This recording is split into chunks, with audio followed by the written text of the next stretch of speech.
One thing I would like to share is our incredible gratitude for Swami Chinmayananda, who had this vision back in 1953 to start this Bal Vihar. Right now, it's over 300 centers, 300 plus centers across the globe, and thousands of children, adults, and the entire family is in fact benefiting from this. And he had this complete solution to an entire family.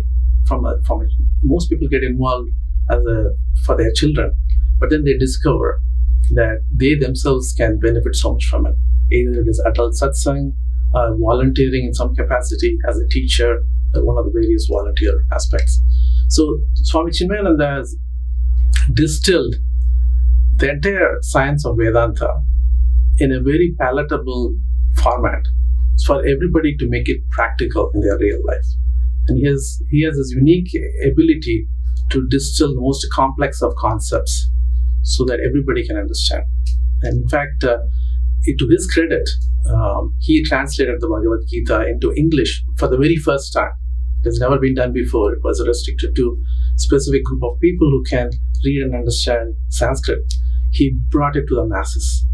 So that's been his approach, is to empower each and every one of us to be able to access the most profound knowledge and make it a part of everyday life.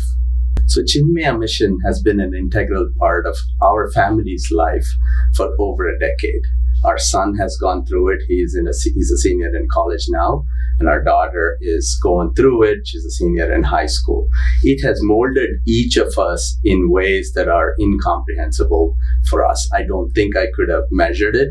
We act in different ways. We respond to things much more differently. We try to pause and think before responding. So I think one thing that Chinmaya Mission taught me was kind of a way to lead my life.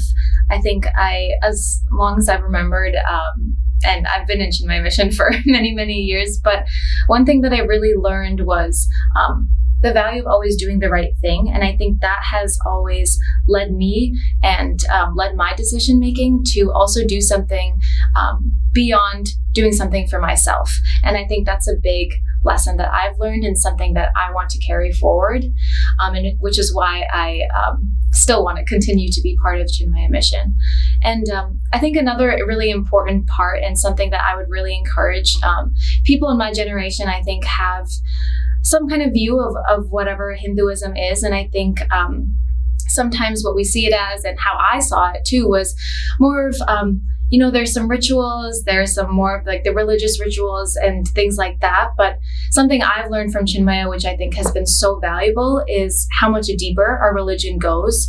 Specifically, I think it's so spiritual, and there's a spiritual journey for everyone, and it looks different and is so unique and practical for everyone. And I think that's why I specifically have connected with it. And especially after reading the Bhagavad Gita too, I really realized that it's really a guide about how can you live your life, how can you decide what you want to do, and be the best version of yourself. And with that, comes some of the religious rituals and things like that. But something that I really connect with and something I really resonate with, and I think other people of my generation, and especially when I've had conversations with people my age, and they're often surprised because they didn't realize that Hinduism was such a spiritual religion.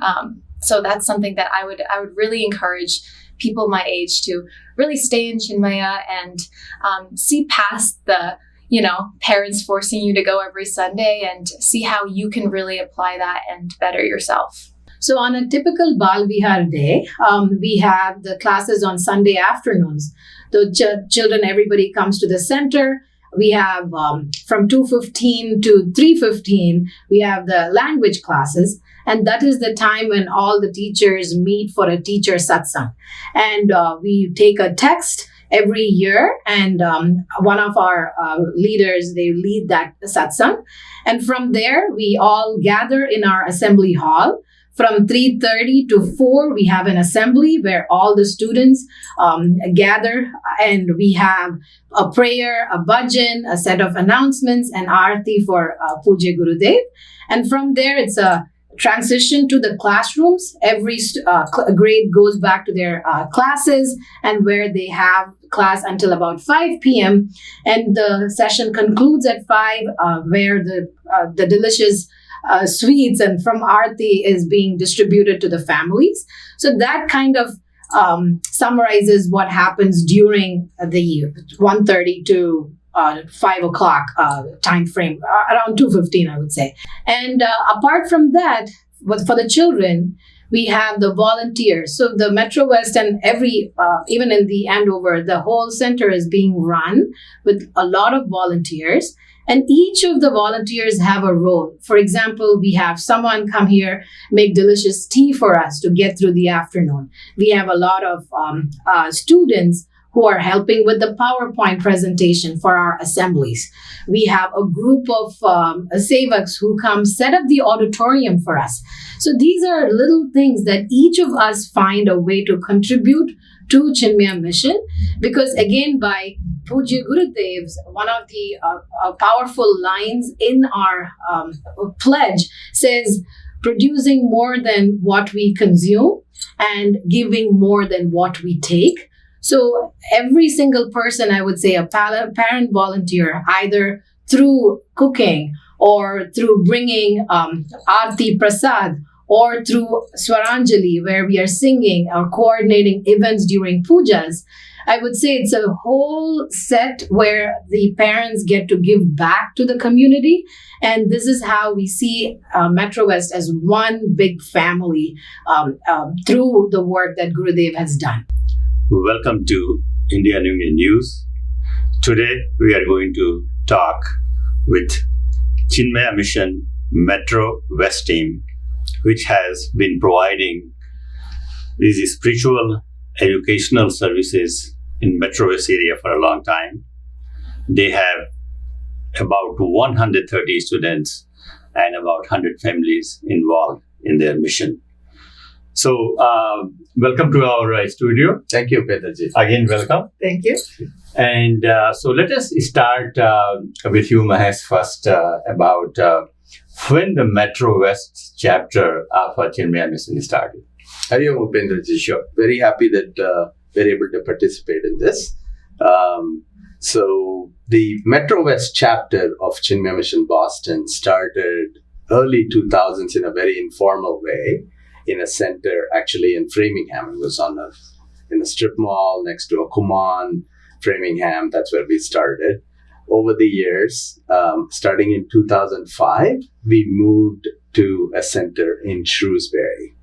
And then in 2008, we moved to a JCC center within Westboro.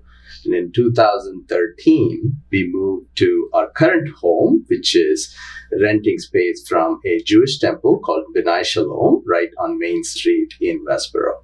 So it's been a multi-year journey, but this has been a facility that we've been a part of for over 10, 12 years. And we've also seen significant growth in number of students and families that I mean, the population of Indian Americans has grown over the last 20, 25 years like crazy. Absolutely. And Metro West has been a significant place where we've seen the growth, which is also one of the reasons why it was originally set up there. And we see a lot of opportunities for newer families and children to benefit from the teachings that come up as part of the center. So, Jayashree, I assume that you were involved with main Chinmaya Mission in Andover before the Metro West started. So I've been, not before the Metro West was started. So Okay. I've been associated with Metro West for the past 8 to 9 years. Okay. So, but I was actually introduced to Chinmaya Mission by my Veena Guru, Srimati Durga Krishnan. Mhm. So I used to go there and Chinmaya Mission participate. And then once I had my kids and I saw the amount of value that Chinmaya Mission provided at the Andover Center, and I would selfishly wanted that for my family. And I was very happy to see that we had a chapter in Metro West. And so that's how I started to be part of the. And what is your role at the Metro West? So at the Metro West, I started as teaching as a Bal Vihar teacher.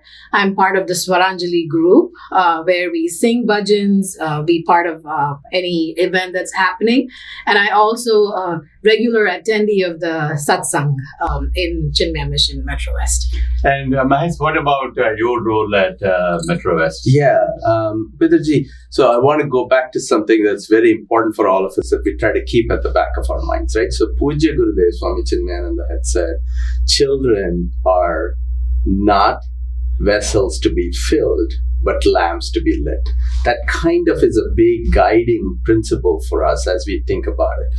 My role within the Metro West Center is to be one of the main coordinators that works on a lot of the administrative activities. But in addition to that, I also teach 5th grade along with another teacher. I've been teaching for about 6 years now. There's many different administrative activities that are required to be run on a regular basis. That's where I focus my time and energy on. We have a fantastic set of volunteers. None of this is possible without the volunteers, but I try to work together to bring the volunteers to do the different things that are required as part of the mission. In addition, I would also be remiss not to mention that our center was set up through the guidance and blessings of Shashiji. Shashiji from the main center in Andover used to come in the early days regularly to Metro West, make the hour-long commute each Sunday to teach us different things.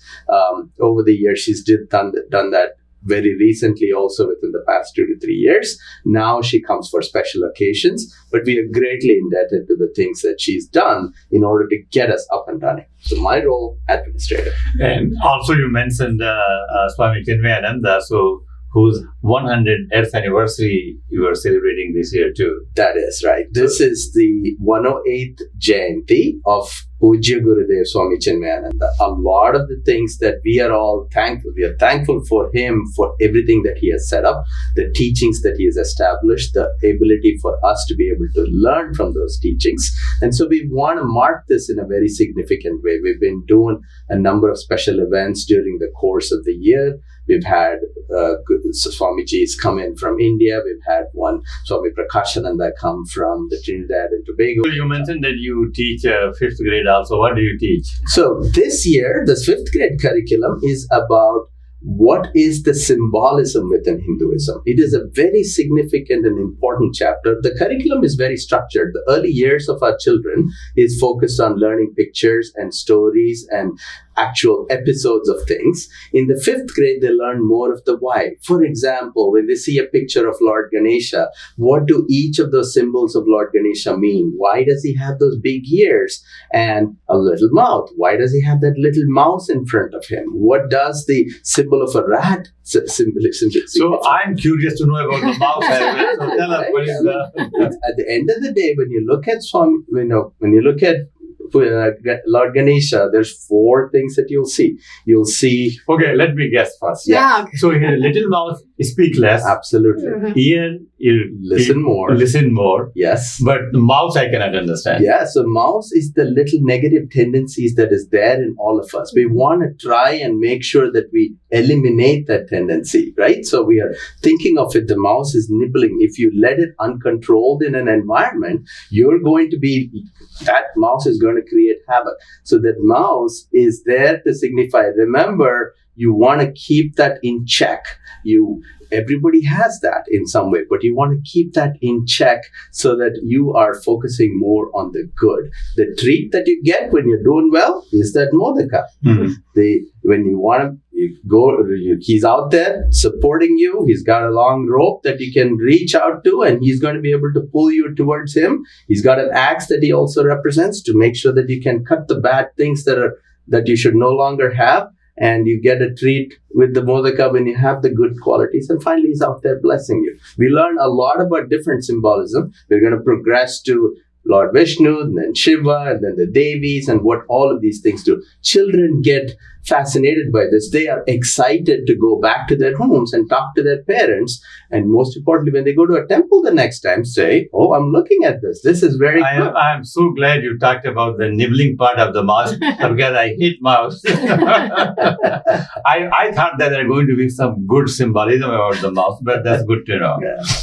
Jayashree, what you teach? So I've taught 4th grade, I've taught 7th grade, I have taught. So the topics that I've taught are Bala Bhagavatam, and then that I've taught for 2 years. And then I've taught the one where it says P.O. Box God, where you're seeing where is God? Where do you see God? Where can you find God?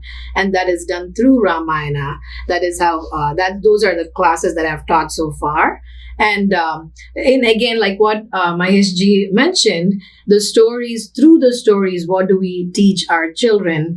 And for example, in the P.O. Box God, it's where is goodness? And it's simple things like, well, how we feel about when you hear a news, what does it do to you? And how it brings a positivity in you, or how does it bring a negativity in you? So the good thing is how you can connect it with But life. this is the first time I'm hearing P.O. Box God. Oh, yes.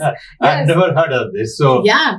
please explain this a little bit more. Right. What is this, where this concept comes from, and why P.O. Box God? It was fascinating when I started to teach. So I should say that I have grown as a Bal Vihar teacher, and I have tried to incorporate things. And when they said P.O. Box God, it's like you're writing a letter and saying, That's what I finding thought, where, sure. right? Yeah. So the year starts with students write a letter to themselves and where they think God is and where they can find God. And that's how it starts off. And it's their own perception. And towards the end of the year, they try to find out through the story of Ramayana, what are some of the qualities? So we are focusing on the qualities that a person has, and that's where is God in each of us. And if we intertwine that into the whole year. So it is, and then they write a reflection at the end of the year, which is fascinating to read. And we try to give it to them right at the end. And sometimes we save it until their graduation in 12th grade. So they have done multiple different teachers have done it a different way. For our class, we saved it to give it to them when they graduate from Bal Vihar.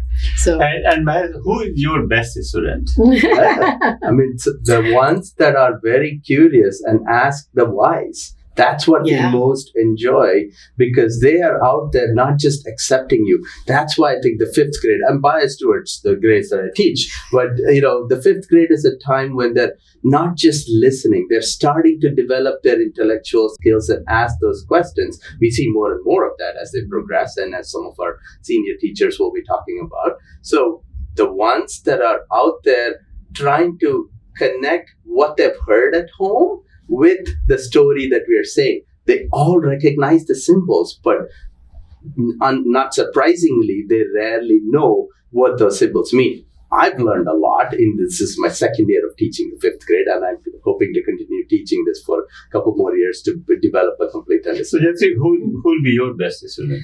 So my best students, again, the ones who are curious, and they are the ones who are making a connection, and they have a way to recognize that this is what I'm doing in my home. The ones who can make a connection right way. And I don't want to call it as a best student. The whole class, it's a community of students. Sure. Each one has such a unique connection with the material they're learning. So, for example, when we do Bala Bhagavatam, and every story, they have some connection. They connected either to what they do in real life, they connected to video games, they connected to, how the good wins over So the evil. how they can connect a video game with Bal Bhagavatam? So, for example, what is how the bad guys, ultimately you have to get the bad guys, and how Lord Vishnu took these avatars, and through each avatar were one aspect that was being one aspect that was being addressed, if you so to speak. So in a video game, that is like, I don't know the names of the video games. Sure. No, I get it. Yeah. I So they do make that connection, and they see it in them. Oh, this is what you're talking about. And in that young 3rd grade or 5th grade, for them to see and be exposed to in this country where a regular, our cultural education is not in their formal stream of education, right? So that I give a huge, big credit to the children who have to make that switch on a Sunday afternoon to be in Bal Vihar, and then Monday through Friday they have a different schedule going on, but then how this anchors them. And I think that's where, so I wouldn't say one kid is the best, but whatever the best effort that they put in will take them throughout their academic year. So, Sure. yeah. Mahesh, if you can talk about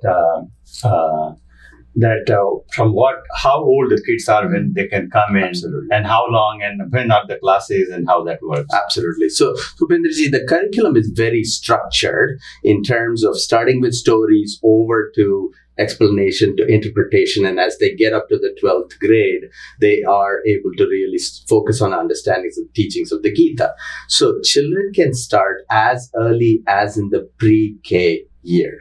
During the pre-K, they are with their parents, so they're in the fifth, they're about age 5 or so, and they go, or 4, and they go on. The curriculum is structured all the way through their senior year of high school, so till their 12th grade. So our main focus is the Bala Vihar curriculum, but during the early years, we also see children come in because parents want their children to be exposed to some degree of the language. So in addition to the culture, the religious teachings and the spiritual teachings, we do have a little bit of emphasis on an optional basis for children to take up the language that their parents might. So what are the languages you teach there? Within Metro West, we offer Sanskritam, we offer Tamil, we offer Hindi, we offer Kannada, and we offer Telugu. It has changed over the years. Sure. We do not have Malayalam and Marathi at this point, but it varies according to it. Our main focus is not the language, but it's something that attracts a lot of the parents and the children to come on board and expose their children to some of the learning part of it. So not everybody goes through it. Some about 30 to 40% of the children go through the language education, followed by the Bala Vihar. So they can start as early as the 4th grade, as the age 4 for pre-K, and go on through their 12th grade. Neha, welcome to our studio. Thank you. Lakshmanan sir, welcome here again. Sure. Bhupendraji. So, Neha, let's start with you. How old you were when you started the Chinmaya Mission? I think I was in 3rd grade, so probably 8 or 9. Okay. Pretty young. And then you continued throughout the Chinmaya Mission. Yes. Still you are involved there. So talk about your journey there. What you did, how did you get there, and Yeah. So I originally started just because my parents put me in Chinmaya. I was just a little kid, so I didn't really have much choice there. But eventually... Did the good job putting you there, or did Oh yes. Okay. Definitely a good thing. I think you'll see in my journey as well. I think it's made such a positive impact in my life. But eventually, over time, I think I just ended up looking forward to these classes. I think I saw Chinmaya as a very safe space. I think no matter what else was going on in my life, I knew that I had that to look forward to kind of put everything else away and kind of relax and really get to dig deeper and to reflect. But after that, I graduated end of high school, and then in college, I actually decided to continue on my spiritual journey as well. And I enjoyed it so much that I ended up reading the Bhagavad Gita, actually, the whole thing, and read all the notes by Swami Chinmayananda as well. And I think it just made such a positive impact on my life. And now I want to come back to the Sundays and see where I can volunteer. And, I would love to eventually teach at some point. So now one word you used, which touched me, was you said it was a very safe space. So listening it from somebody from your age, what do you mean by that safe space? Yeah, I think, number one, I think every time I go there, the people there, I think, make the best difference. Everyone there is so warm and welcoming. It's kind of a feeling. Like when you walk into the space, you feel it. And I think also just getting to be there with my friends too, as we've all kind of grown up together, I think that's been really special. Yeah. Lakshmanan, what about how long you have been involved with Metro West and your association with overall Chinmaya Mission? Yeah, I've been teaching with Metro West for over 18 years, various grades. Started in 1st grade, then mostly doing youth group classes now, 10th, 11th, and 12th graders. And my association with Chinmaya Mission goes back 40 years because I started my schooling in Chinmaya Vidyalaya in India back when I was in the 5th grade. So I went through the rest of my schooling there till 12th. And after I came to US, then Now you just disclose your age. so then I came here and then I started looking for this again, and I discovered very close to my house, we have it. So I jumped at the chance to get involved again, and I had a small child at the time, and it fit perfectly. So it's like my way of reintroducing my child to my own home space. So, And what do you teach? so currently I teach the 12th graders. The text that we're using is called Self-Unfoldment by Swami Chinmayananda. And it is, I would consider as a manual, a practice manual for putting spiritual practices into real life. And if you look at the 12th graders, they are at a stage where they are living their student life, becoming an adult, becoming independent. They're facing the world. What do they need? What tools do they need to face the world, to equip themselves, right? To become their best themselves, right? And the pressures of college, right? We have been learning that even from high school onwards, the students go through so much stresses and strains, and the social pressures to perform, to compete, and to succeed. There is so many things that are influencing them. We think that this is a critical juncture where we can give them critical knowledge so that they can figure out, okay, this is what is happening, right? Everybody goes through ups and downs. And we are not saying you will be immune from disappointments, anger, and other negative emotions. But if and when those happen, do you have the right tools to get back up? Do you have the right tools to troubleshoot your own life? Right? Now, Neha, did you take that course? Yeah, actually, he Lakshmanan was my teacher. teacher. Okay. Yeah. So now I want, so what he said, we heard him. What was your experience going through that class and learning that part of teaching? Honestly, it was very life-changing. I think when we had that class, it was right during COVID time. I think things were very uncertain. We weren't sure if we were even going to have Chinmaya classes. But that class, I think, choosing to come back despite the COVID, I think that was a big game changer for me. And I think that's actually what led me to continue after, like, in college, and even want to come back now.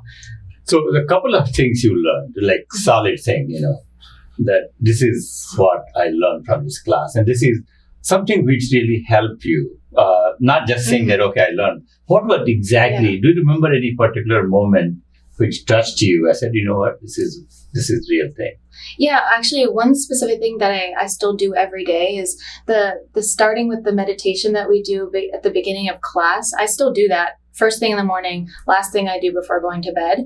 And that has made such a big difference on just kind of setting the intention for the day, and also, starting and ending in like the best way possible. That's one example I can tell you I still do every day. And what are you doing right now in career-wise? Oh, I just started my first job. Okay, where? Yeah, I'm working at Pegasystems as a software engineer. Oh, excellent. Well, congratulations. Yeah. And now, Lakshmanan, let's come back to the spiritual teachings. Some of the students or young kids or their parents, they may not be very sure that should I really send my children to Chinmaya Mission or what is there. It's they are skeptical, doubtful about sending them. Yes. In your class, in spiritual teaching, what are the 5 key points of spiritual learnings or spiritual lessons? Whether you are a kid, whether you are an adult, whether you are a grown-up person, must pay attention to or try to understand. Right. So one of the main things that we want people to understand with Chinmayananda's teachings is that the human mechanism has infinite potential within itself. And the question is, are we accessing it or not? Right now, the way day-to-day life, we are so caught up in our situations, our emotions, our thoughts, our experiences. Right? We have so many attachments to things that we think will bring us happiness. And over a period of time, we discover by our own experience that it's not so. It is, even if you succeed in life by normal measures of money, wealth, family, friends, there is still something missing. What is that gap, right?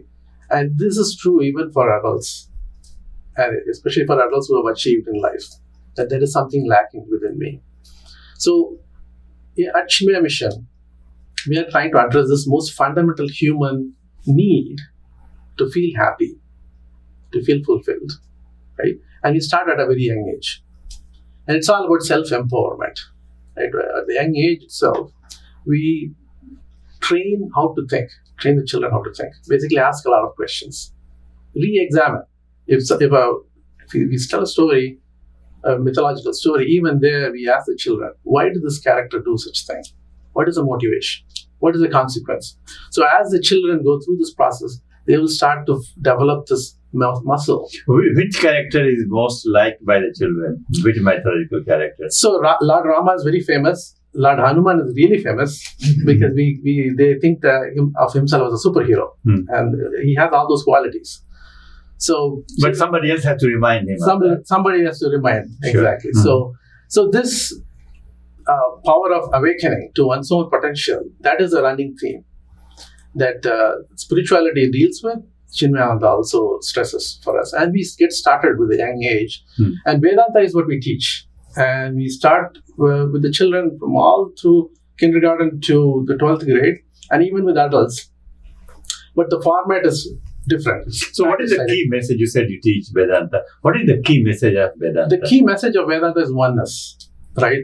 There is really only one, and we are all one. We appear as many. We look like different people, different experiences, and so on. Those all have to be cherished. The differences are there for us to celebrate, not to discriminate.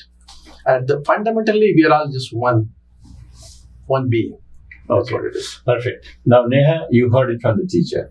Now, I want you to, say, what is your take on what he just started just now?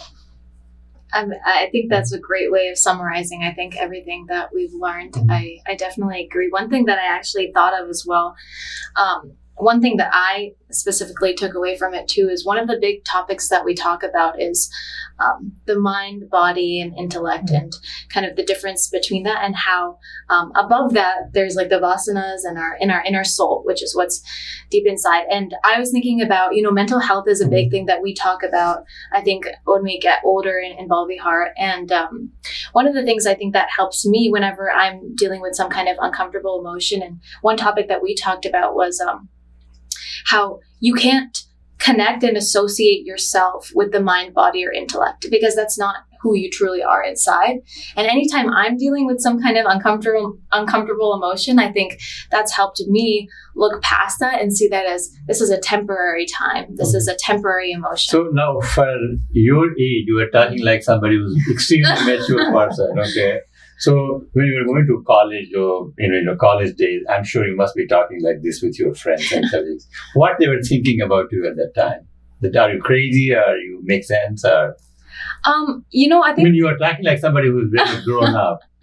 Yeah, I think one of the wonderful things about what they teach in Bal Vihar, and I think Hinduism in general, is just how practical it is to daily life. So I think whenever I was talking to my friends and stuff, I think they would always love to talk to me to get advice, and they'd always joke around that I'm always the person to go to for deep talks or things like that. That's what I talk was. About it. Yeah. Right. So now you also mentioned earlier that at such a young age you read Bhagavad Gita, and again, the translation by Swami Chinmayananda. And Gita is something it evolves with the age. So as at this age, when you read this, what did you come across? What the message you got from the Gita?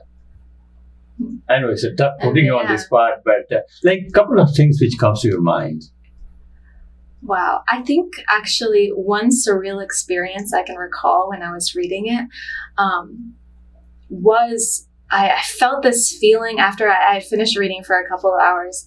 I put the book down, and that was the first time I truly felt that I wasn't connected to my mind, body, or intellect. Like I truly felt like I was like in another level and I had like surpassed that, and I was truly just an observer of everything around me.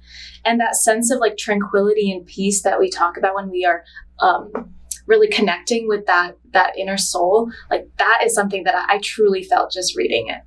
It is my fervent hope that more and more families can benefit from the teachings of the mission, teachings of Pujya Gurudev Swami Chinmayananda.